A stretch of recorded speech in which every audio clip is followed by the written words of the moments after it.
আমরা ইদানিং লক্ষ্য করছি বাংলাদেশের কোনো শিক্ষাঙ্গনে কোনো অপ্রীতিকর কোনো ঘটনা ঘটলেই সাথে সাথে বাংলাদেশ জাতীয়তাবাদী ছাত্র দলের নামটিকে অনাকাঙ্ক্ষিতভাবে জড়িয়ে সংবাদ পরিবেশন করা হচ্ছে, অথবা আমরা দেখেছি যে বিভিন্ন মহল থেকে বাংলাদেশ জাতীয়তাবাদী ছাত্র দলের নামটি সেখানে ব্যবহার করা হচ্ছে। এবং গত 5 আগস্ট ছাত্র জনতার গণ অভ্যুত্থান পরবর্তী সময়ে আমরা দেখেছি বাংলাদেশ জাতীয়তাবাদী ছাত্র দল বাংলাদেশের প্রত্যেকটি ক্যাম্পাসে একটি ইতিবাচক রাজনীতি প্রচলন করেছে, কিন্তু বাংলাদেশের সাধারণ শিক্ষার্থীরা বাংলাদেশ জাতীয়তাবাদী ছাত্র দলের ইতিবাচক রাজনীতিকে যেরকম ভাবে গ্রহণ করছে, তার বিপরীতে আমরা দেখছি বাংলাদেশের কিছু সংগঠন বাংলাদেশ জাতীয়তাবাদী ছাত্র দলের এরকম ইতিবাচক রাজনীতিকে বিভ্রান্ত করার জন্য সাধারণ শিক্ষার্থীদের কাছে বাংলাদেশ জাতীয়তাবাদী ছাত্র দলের নামে বেনামে বিভিন্ন প্রোপাগান্ডা করছে। তারই ধারাবাহিকতায় আজকে আমরা এখানে আপনাদেরকে আমন্ত্রণ জানিয়েছি।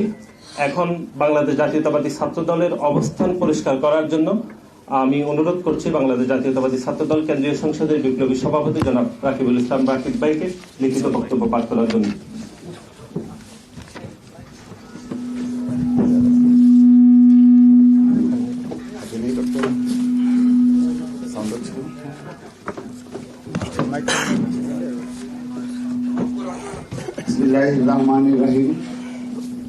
উপস্থিত সাংবাদিকবৃন্দ সবাইকে ছাত্রদল কেন্দ্রীয় সংসদের পক্ষ থেকে শুভেচ্ছা জানাচ্ছি এবং এই মাহে রমজানে কষ্ট করে আসার জন্য আবারও আপনাদের ধন্যবাদ জানাচ্ছি।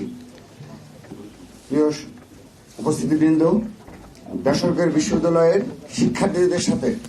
সংঘটিত অপ্রীতিকর ঘটনায় জাতীয় নাগরিক পার্টির নেতা সার্জিস আলম কর্তৃক ছাত্রদলের উপর দোষ চাপানোর নিন্দা ও প্রতিবাদ। গত 5 মার্চ 2025 তারিখে